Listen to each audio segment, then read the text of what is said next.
चिद, आनंद, इन तीनों शक्तियों में आपस में संबंध है। सत शक्ति से परे है चिद, चिद शक्ति से परे है सत, और उससे भी परे है आनंद। लेकिन इन तीनों का एक जगह मिलना बड़ा मुश्किल काम है। ये तीनों एक जगह मिलते नहीं है, और जिसमें ये तीनों मिल जाएं वो साक्षात भगवान है। एक जगह कैसे नहीं मिलते? बोले देखो, दुनिया में कोई भी चीज होती है ना, तो वो सत्य नहीं हो सकती। सत्य मतलब शाश्वत, इटर्नल, जिसका कोई अंत ना हो। तो ऐसी तो दुनिया में कोई चीज है नहीं, वो तो बताइए, है कोई ऐसी चीज? कोई आपके बुलंदशहर में मिलती हो स्पेशल? ये सत्य, ये तो कभी नहीं मिटने वाली। दुनिया चाहे तबाह हो जाए इधर उधर, ये नहीं नष्ट होगा। नहीं, दुनिया में ऐसी कोई चीज बनी नहीं। इस दुनिया में हर चीज मिटती है, दुनिया मिटती है, ब्रह्मांड का प्रलय होता है, बड़े बड़े ग्रह मिट जाते हैं, प्लैनेट्स मिट जाते हैं, ब्रह्मा जी, देवादि, इन सब की भी, देवताओं की भी आयु है, मतलब ये भी मिटते हैं, इनका भी अंत होता है। तो फिर धरती लोक के, भूलोक के लोगों की तो कहीं क्या, इसकी तो कोई भरोसा नहीं, कोई गारंटी नहीं। जरा सा पाँव केला से फिसला, लुढ़का, और इतने में पता चला कि गया, करंट लगा, गया, जुकाम खांसी हुआ, बुखार आया, बुखार में ही चला गया। तो दुनिया की सबसे जो अनगारंटेड चीज़ है ना, वो तो ये मानव है। कोई एक पल की भी जिसकी कोई गारंटी नहीं ले सकता, एक क्षण की भी गारंटी नहीं ले सकता। जो बढ़िया बढ़िया बड़े बड़े डिग्रियां प्राप्त किए गए डॉक्टर, क्या वो नहीं जाते? अगर सत्य होते तो सब कुछ है, दवाइयाँ हैं, इलाज है, सब कुछ। काय को मरती दुनिया? मरती नहीं, अमर हो जाती। और अच्छा, आजकल साइंस जो है वो एक दावा करता है कि हम कुछ समय में ऐसा रिसर्च कर लेंगे कि दुनिया में मौत नहीं होगी, आदमी अमर हो जाएगा। बोले भैया देखो, ये दुनिया में हर चीज़ विज्ञान के हाथ में नहीं होती। कई चीज़ विज्ञान से बड़े परे होती है। विज्ञान चाहे कितनी भी तरक्की कर, विज्ञान आज तक आत्मा को नहीं खोज पाए, देख नहीं पाया। कई बार कोशिश करी पर असफल हुए, नई सफलता मिली। तो कोई ये कहे कि हम अमर हो जाएंगे, हमको बीमारियां नहीं आएगी, हमको बुढ़ापा नहीं आएगा, ये नहीं। चार चीज़ें तो हमेशा होगी, जन्म, मृत्यु, जरा और व्याधि। जन्म भी होगा तो मृत्यु भी होगी। व्याधि मतलब बीमारियां आएंगी ही आएंगी, रोग आएगा ही आएगा। कोई ये कहे ना कि फलाने बाबा के पास जाने से, फलाने मंदिर में जाने से रोग ठीक हो जाते हैं, बोले भैया ये बेकार की बातें हैं। शरीर का अपना धर्म है, इस शरीर में रोग आएंगे ही आएंगे।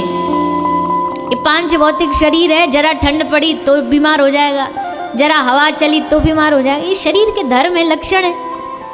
तो ये शरीर में रोग आने ही आने, ये कोई मिटा नहीं सकता। चाहे दुनिया में सब डॉक्टर बन जाए तो भी रोग मिटा नहीं सकते। और बुढ़ापा भी कोई मिटा नहीं सकता। चाहे तुम कितना मिटाने का प्रयास कर लो, चाहे बालों पे कितना भी डेंटिंग पेंटिंग कर लो, बुढ़ापा तो आएगा। बाहर से थोड़ा दिख जाओगे भैया, हम तो देखो काली जुल्फे हमारी, पर भीतर तो, अंदर को तो पता नहीं बुढ़ापा आ गया, आएगा।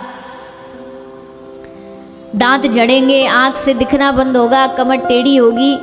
ये बुढ़ापा भी कोई रोक नहीं सकता। लोग बड़े बड़े कोशिश करते हैं इसके लिए। आजकल तो इतनी भारी भारी महंगी महंगी इसकी ट्रीटमेंट हो गई, पता नहीं क्या क्या करवाते हैं उसमें, इंजेक्शन लगा करके कि भैया बुढ़ापा नहीं आए। और बुढ़ापा तो फिर भी आता है। भगवान कहते तू अगर शेर तो मैं सवा शेर, तू अगर हार नहीं माने तो मैं भी हार नहीं मानूं। और ऐसों को ठाकुर जी और ज़्यादा फिर बना देते हैं। तो जन्म, मृत्यु, जरा और व्याधि, ये आना ही आना है सबके पास, सबके लिए। तो इससे बचने का फिर प्रयास भी नहीं करना चाहिए। अब कोई मृत्यु से बचने का मेरा मतलब, अब देखो बीमारी होगी तो ऐसा तो है नहीं कि हम कोई ये कह देंगे भाई हमको दवाई नहीं लेनी, मरना तो है, वो तो करना पड़ेगा इलाज तो। लेकिन कहीं हम ये सोचे कि नहीं, हमारी मृत्यु ना हो, इसके लिए हम प्रयास, हम अमर हो जाएं, अमरत्व प्राप्त हो जाए। वो प्राप्त नहीं होना किसी को भी। सबकी एक्सपायरी डेट है। इस दुनिया में जो आया सबकी एक्सपायरी डेट है।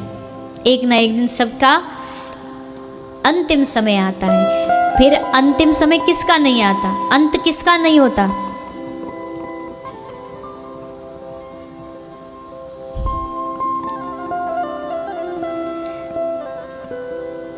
आज मैं आपके बुलंदशहर में आते जाते ये कलश यात्रा हो रही जो थे उनको देखा होगा, एक शव यात्रा जा रही थी। फिर यहाँ से जब कलश यात्रा पूर्ण करके जा रहे थे तो भी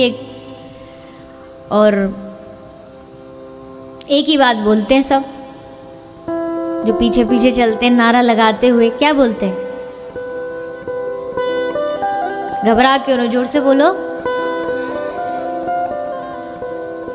ऐसा कोई बोल दे ना, कोई किसी का ब्याह चल रहा हो और वहां जाकर कोई बोल दे राम नाम सत्य है, तो टूट पड़े घर वाला, बोले चुप, शुभ शुभ बोलो, क्या शुभ बात बोल रहे हो। ऐसे ही बोलेंगे ना। बच्चा भी कोई ये बात बोल दे तो उसको बोलेंगे ये गलत बात नहीं बोलो, पर इसमें गलत क्या है, इसमें अशुभ क्या है, यही तो सत्य है, यही तो सच्चाई है। बोले नहीं नहीं, ये अच्छी जगह पे बोलने लायक नहीं, भागवत जी चल रही है और आप पहले ही दिन ये लाइन बोल दी, ये तो वहां के लिए होती है। कहाँ के लिए होती है? बोले जो जब कोई मर जाता। बोले मर के किसको सुना रहे हो? जो काठी पे पड़ा है उसको सुना रहे हो, जिसको आप कुछ सुनना ही नहीं दे रहा उसको सुना रहे। किसको सुना रहे हैं? बोले जो पैदल पैदल पीछे पीछे चल रहे हैं ना, उनको सुना रहे हैं। जो बाजार में रोटी पानी खा रहे हैं, घूम रहे फिर उनको सुना रहे कि भैया बिना राम नाम लिए ये तो चला गया, तुम मत जाना। राम नाम सत्य है, अशुभ नहीं है। ये जीवन की सबसे बड़ी सच्चाई है कि वही परम सत्य है, वही कभी न मिटने वाला है। सालों बीत जाएं, युग बीत जाएं, दुनिया बदल जाए, मनवंतर बदल जाएं, पर राम नाम वैसा की वैसा ही रहेगा, कृष्ण नाम वैसा की वैसा ही रहेगा, भगवत कथा वैसी की वैसी ही रहेगी। तो ये शाश्वत है, ये इटर्नल है, ये आदि अनादि है, अनंत है। इसलिए ये गुण, ये तीन गुण एक जगह मिल रहे हैं तो मतलब वो भगवान है। पहला गुण क्या हो गया? सत। दूसरा चिद मतलब चैतन्य। अब हम एक नाम के व्यक्ति हैं, अब हम एक व्यक्ति एक ही जगह रह सकते हैं। ये नहीं कि कहीं दूसरा काम पड़ा तो अपना एक स्वरूप निकाल के कहीं दूसरी जगह भेज दें। लेकिन ये काम कौन कर सकता है? ये भगवान कर सकता है।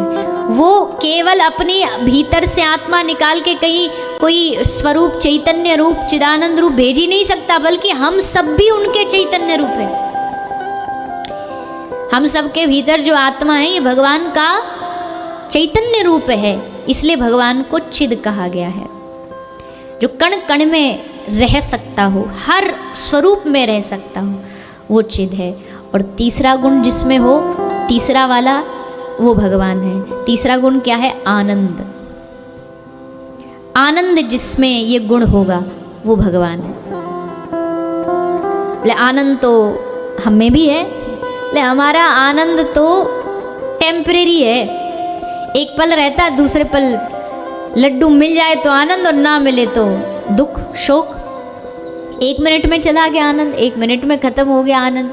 भंडारे में गए, पूड़ी नहीं मिली तो आनंद खत्म, पीने को पानी नहीं मिला तो आनंद छूमंतर हो जाए। हमारा आनंद तो बानर बंदर जैसा है, इस डाल पर उस डाल पर फुदकता रहता है।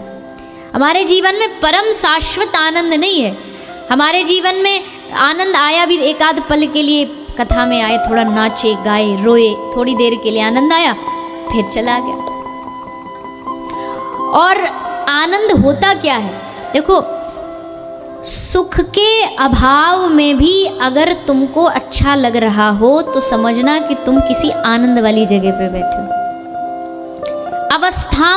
अव्यवस्थाओं में भी अगर तुम्हें सुख मिल रहा हो तो समझना कि तुम आनंद वाली जगह पर हो। अव्यवस्था मतलब जैसे बिहारी जी गए, अब बिहारी जी में दे धक्का, एक इधर से धक्का मार गया, एक उधर से मार, फिर भी जब वहां से आते ना कोई पूछता है कैसा, तो बड़ा आनंद आया। तो क्या है? आनंद वाले स्थान पे गए। इसलिए ये चीज़ अगर सिनेमा हॉल में मिल जाए ना, सिनेमा में जैसे आप बैठे हो, आपको बैठा दो 3 घंटे ऐसे पालथी मार के सिनेमा हॉल में बैठो, कोई चाय नहीं, कोई पानी नहीं, कोई पीना कोल्ड ड्रिंक नहीं, और वह ऐसे शांति से बैठ के चरणों में उनके बैठ के देखो, मन नहीं लगेगा। लेकिन नहीं भैया, यहाँ आए तो बढ़िया कुर्सी चाहिए, कुर्सी पे बैठेंगे, बीच बीच में कुछ खाने को चाहिए, व्यवस्थाएं चाहिए। व्यवस्थाओं से जो मिलता है वो सुख होता है, और अव्यवस्थाओं में भी जो मिल जाए उसको आनंद कहते हैं। और यहाँ आपको सुख मिले ना मिले उसकी कोई गारंटी नहीं है। सुख की तो कथा में कहाँ इतनी सुविधा होती है। आजकल फिर भी थोड़ा बहुत सोफा कुर्सी डाल देते हैं, पहले तो ये भी नहीं होती थी, भैया जो आओ ज़मीन पे बैठो। आजकल तो गर्मी है तो पंखा लगा देंगे, ठंडी है तो हीटर लगा, पहले ये भी नहीं होता था। चुपचाप आओ, तीन घंटे सुबह 3 घंटे शाम शांति से बैठ के कथा सो, फिर भी लोग सुनते। क्यों? क्योंकि उनको वहाँ आनंद का अनुभव होता। तो ऐसे जो सत्य, चैतन्य और आनंद स्वरूप हो, ये तीनों गुण जिसमें हो। अच्छा क्या होता, कभी कभी ये गुण अलग अलग सेपरेट भी किसी में मिल सकते। हो सकता है किसी के भीतर आनंद हो तो सत्य नहीं होगा, सत्य होगा तो चैतन्य नहीं होगा। लेकिन ये तीनों गुण जो हैं वो हमारे ठाकुर जी में, वो हमारे आराध्य भगवान में हैं, इसलिए वो सच्चिदानंद रूपाय विश्वोत्पत्त्यादि हेतवे। अब उनका अगला गुण क्या है? संसार की 3 प्रवृत्ति होती हैं, सृजन, पालन और विसर्जन। पहले कोई चीज़ बनती है, फिर वो कुछ दिन चलती है और इसके बाद वो नष्ट हो जाती है। ईदर यू क्रिएट समथिंग, फिर जो बन गया है उसको सस्टेन करना और अंत में जाके एक दिन वो मिट जाना, विसर्जन हो जाना। तो सृष्टि के 3 प्रवृत्तियां हैं, 3 गुण हैं। ये तीनों गुण करने वाला कौन है? भगवान। सृष्टि बनाने वाला कौन है? सृष्टि चलाने वाला कौन है? और सृष्टि का विनाश करने वाला भी कौन है? या ये कह लो कि सृष्टि बनते भी भगवान है। मतलब सृष्टि भगवान कैसे बन जाएंगे? भगवान ऐसे बन जाते हैं जैसे मिट्टी से कोई घड़ा बनाए, मटका बनाए, और मटका जब टूट जाएगा, मटके को जब तोड़ दिया जाएगा तो फिर मटका वापस क्या बनेगा? क्या बनेगा? मिट्टी बन जाएगा। ठीक वैसे ही ये जो संसार है ये भगवान से ही प्रकट हुआ। भगवान के द्वारा, भगवान ही अलग अलग रूपों में सृष्टि प्रकरण में आता। भगवान क्या क्या बने इस प्रकृति में, तो भगवान ही सृष्टि बने, सृष्टि चली। और जब सृष्टि मिटेगी तो कहाँ जाएंगे हम लोग? कहाँ जाएगी दुनिया? बोले कहीं नहीं जाने वाले, हम सब जाके भगवान के चरणों में ही मिलने वाले हैं। पर जब तक सृष्टि मिटेगी तब तक फिर इस चक्कर में घूम रहे हैं, 84 लाख के चक्कर में। अंत तो गत्वा, मंजिल तो सबकी वही है, भगवान के चरणों तक जाना। जैसे एक मछली का आदि, अनादि, अंत सब कुछ पानी है। पानी में ही जन्म लेगी, पानी में जिएगी और पानी में ही मर जाएगी। अब कोई मछली से ये कहे कि बहन तू पानी से उबती नहीं है कभी, बाहर आ जा, थोड़ा बाहर ग्राउंड में घूम, पार्क में घूम जा करके, बढ़िया वहाँ उछल कूद करे, तो मछली चाह करके भी उस जल से दूर नहीं हो सकती, क्योंकि जल उसका, मछली जल की रानी है, जीवन उसका पानी है। हाथ लगाओ डर जाएगी, बाहर निकालो तो ये उसका जीवन है। ये कोई कोई कंडीशन लगा करके मछली को कहे कि तू बाहर आ जा और बाहर आ करके उछल, नहीं कर सकती मछली। उसका जीवन है, उसी में जन्म, उसी में जीना और उसी में अंत। ऐसे ही हम सबका जन्म, आदि, अंत सब कुछ भगवान है। सृष्टि का आदि अनादि सब कुछ भगवान है। उन्हीं से दुनिया बनी और उन्हीं से चलती है, और ये सृष्टि मिटने के बाद उन्हीं के चरणों में जाके समाहित हो जाएगी। इसलिए विश्वोत्पत्त्यादि हेतवे तापत्रय विनाशाय। अगला जो गुण है भगवान का वो क्या है? भगवान 3 प्रकार के दुख होते हैं, उन तीनों का विनाश करने वाले भगवान हैं। 3 प्रकार के दुख कौन कौन से होते हैं? बोले हमने तो सुना बहुत प्रकार के दुख हैं। किसी की नौकरी नहीं लग रही, किसी का बिजनेस नहीं चल रहा, किसी को बच्चे नहीं हो रहे, किसी को कोई दुख, किसी को तो 3 कैसे? बोले कितनी भी आप दुखों को विस्तार कर लीजिए, पर अंत में कैटेगरी में इन तीनों में ही आते हैं सारे दुख। कौन से दुख होते हैं? दैहिक, दैविक, भौतिक। तन का दुख, मन का दुख और धन का दुख। इन 3 दुखों में ही सारे दुख समाये हुए हैं। कोई भी आदमी अगर दुखी है, उसको पूरा इतिहास उसका छान लो तो अंत में जाकर के 3 दुखी मिलेंगे, तीनों में से कोई सा दुखी मिलेगा। या तो तन का, भैया बड़े दुखी हैं, रोज गोली खा खा के परेशान हो गए हैं, बीपी की अलग है, कोलेस्ट्रॉल की अलग है, हार्ट वाली अलग है। और आज तो जमाना ऐसा कि खाना कम खाता आदमी, दवाइयाँ ज़्यादा खाता है। औषधि, दवाइयों से जिंदा, दवाइयों से शरीर चल रहा है। तो ये तो हो गया तन का। एक मन का दुख होता है, मन के अपने अपने दुख हो सकते हैं। कोई वस्तु चाहिए नहीं मिल रही, वो मन का दुख। कोई व्यक्ति चाहिए वो नहीं मिल रहा, मन का दुख। जैसा चाहते जीवन वैसा नहीं चल रहा तो दुख। एक होता धन का दुख, बोले भैया हमारा तो भगवान ने तन वन भी ठीक दे दिया, शरीर कोई रोग बीमारी नहीं। और पैसा का दुख, पैसा नहीं, कर्जा, ये वो। तो ये 3 प्रकार के दुख हैं। और इन तीनों का नाश जानते हो कौन करता है? श्री कृष्णाय वयम नमः। इन सब प्रकार के दुखों को, इन विपत्तियों को, इनसे संघर्ष करने की ताकत, शक्ति देने वाला अगर कोई है तो वो है श्री कृष्णाय, श्री कृष्ण। वो शक्ति भी देंगे, वो जीवन में भक्ति भी देंगे, वो दुखों से लड़ने की सामर्थ्य भी देंगे, ताकत भी देंगे और हमेशा साथ भी देंगे। जो भगवान को आश्रित होगा ना, किसी भी कीमत पर उसका संग, उसका साथ किसी भी परिस्थिति में ठाकुर जी छोड़ नहीं सकते। इसलिए ऐसे भगवान को हम सब वयम नमः प्रणाम करते हैं। कौन से वाले भगवान को प्रणाम करते हैं? बोले सूखे सूखे कृष्ण को प्रणाम नहीं कर रहे हैं यहाँ पे। मतलब कृष्ण सूखा भी होता है? हाँ, जब अकेला अकेला हो तो वो नीरस कृष्ण है ब्रज परंपरा में। अब दुनिया में बहुत लोग हैं जो केवल कृष्ण को भजते हैं, तो वो गलत नहीं है, वो उनका भाव है। पर वृंदावनी जो परंपरा है, इसमें अगर कृष्ण अकेला होगा तो वो सूखा, वो नीरस माना जाएगा। और उसी कृष्ण में रस कब भरता है? जब वो कृष्ण क्या बन जाता है? जब वो कृष्ण बन जाता है श्री कृष्ण। श्री कृष्ण मतलब तो डर डर के काय को बोल रहे हो? जोर से बोलो। ऐसे लग रहा है जैसे आज खा पी के नहीं आए घर से। कलश यात्रा के बाद खूब सब्जी कचौड़ी खींची ना, तो बोलो आप बढ़िया रायता सलाद खा के आए। अकेला कृष्ण नीरस है, पर उसी कृष्ण में जब श्री यानी राधा मिल जाती है तो वो ही कृष्ण रस से भर जाता है। बिना श्री राधा रानी के कृष्ण में रसता नहीं आती, रस नहीं आता, माधुर्य नहीं आता।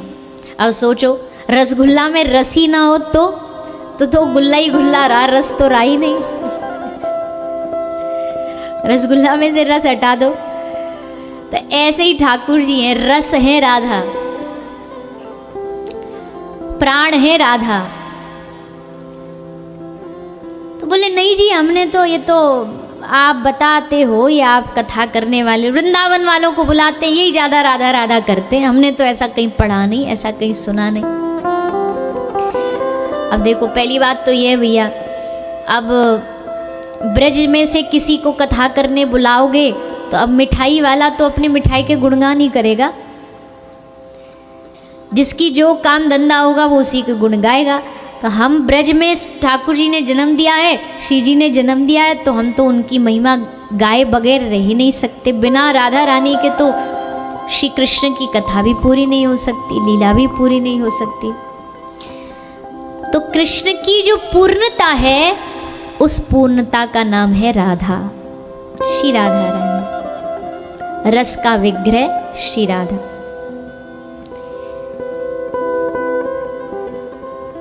कृष्ण चित्ते स्थिता राधा, राधा चित्ते स्थितो हरि, जीवने निधने नित्यं, राधा कृष्णौ गतिर्मम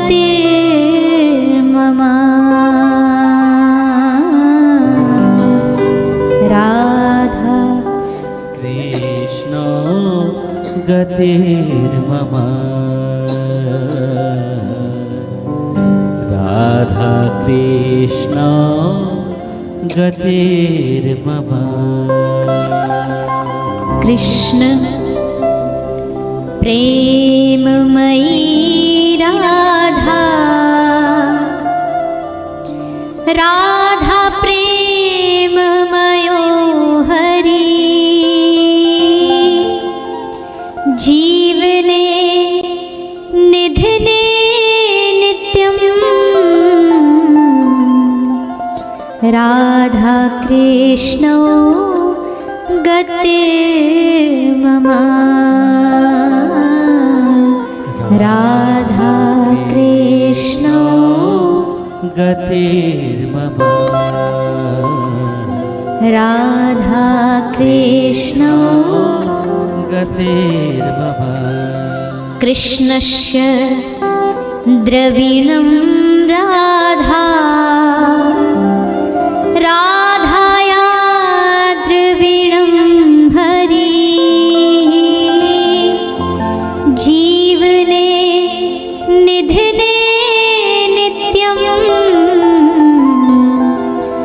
राधा कृष्णो गतिर्मम राधा कृष्णो गतिर्मम राधा कृष्ण गतिर्मम वृन्दावनेश्वरी राधा कृष्णो वृन्दावनेश्वरः जीवने निधने नित्यं राधा कृष्णो गतिर्मम राधा कृष्णो गतिर्मम राधा कृष्ण कृष्णस्य द्रविणं राधा कृष्ण का धन क्या है राधा और राधा या द्रविणम हरि ही राधा का द्रव्य धन पैसा है कृष्ण नीलांबर धरा राधा पीतांबर धरो हरि वृंदावनेश्वरी राधा कृष्णो वृंदावनेश्वर वृंदावनी है राधा वृंदावनेश्वर है कृष्ण कृष्ण प्रेममयी है राधा और राधा प्रेममयी है कृष्ण ऐसा इन दोनों का इसलिए ब्रज में कहते हैं देखी सुनी न ऐसी जोड़ी आज तक न देखी गई न सुनी गई।